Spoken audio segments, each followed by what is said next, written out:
What's the most valuable life lesson you've learned from a failed relationship? Sometimes people can't reciprocate your feelings because they don't know how to express or accept them for themselves. Also remember that people at war internally can never give you peace. Those that betray themselves will never give you loyalty, and the ones that lie to themselves will never be fully honest with you. See everyone for exactly who they are, not what you want them to be. That I cannot handle dating women who have PPD, borderline personality disorder. I'm sorry, but your mental health issues are beyond me. It's too much for me to handle. I'm a very independent person and could go days without talking. We were totally incompatible and I tried to make it work for too long. I would rather be single than with the wrong person. Trust, respect, and good communication. Love make for a happy life together. Don't ever go backward. Move on if you are not happy, or if there is no respect or trust. Don't stay with the abuser. They never change. If they cheat once, they will cheat again. Never use children to punish your partner X. You only hurt the children. Don't be blind to a person's patterns with their past relationships. If they've dated multiple people who have something in common with you like age, appearance, ethnicity, etc., odds are it's not just a coincidence that they're into you. They have a type, and it's up to you to decide whether you're okay with that or not. It's the practical stuff that matters.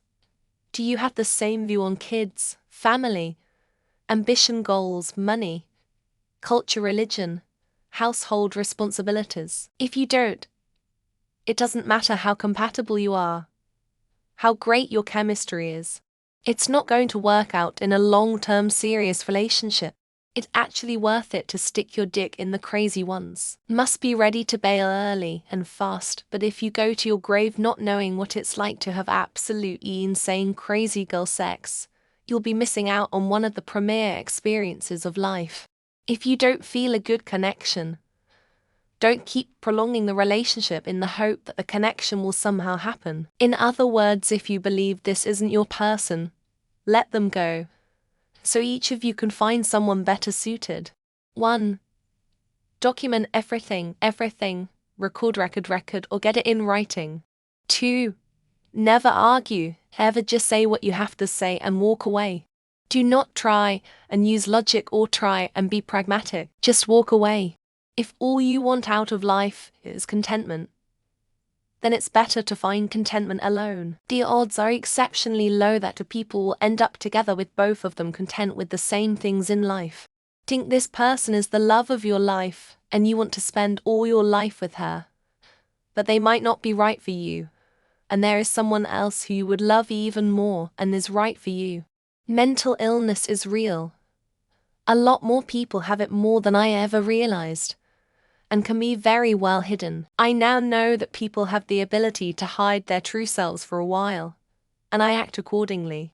Introspection. My dating life changed dramatically when my approach changed from what do I want desire in a partner, to what are my own flaws, and do I think this person can accept and or tolerate them. If something's not going well, you're not doing anyone any favors by acting like it's all fine.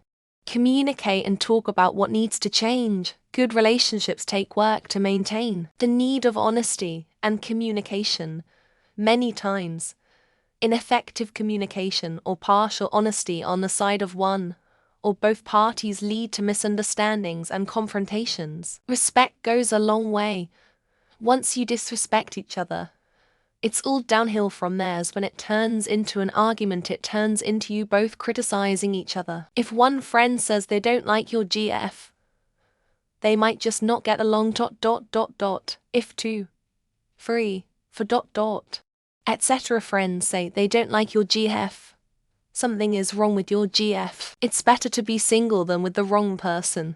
Also, a narcissist will never ever change. They will make you miserable and it only gets worse. From a failed relationship, I've learned that self-love is crucial. You can't truly love someone else if you don't love yourself first. They don't change. Once the abuse starts, no matter what they say, or how much they promise it won't happen again, It never stops. People never change, and if it is something negative, it won't magically go away by taking the relationship to the next level. Not me, but you can't fix people who don't want to be fixed. Don't knowingly marry an alcoholic and expect you can fix them. Depends on the reason for the failure.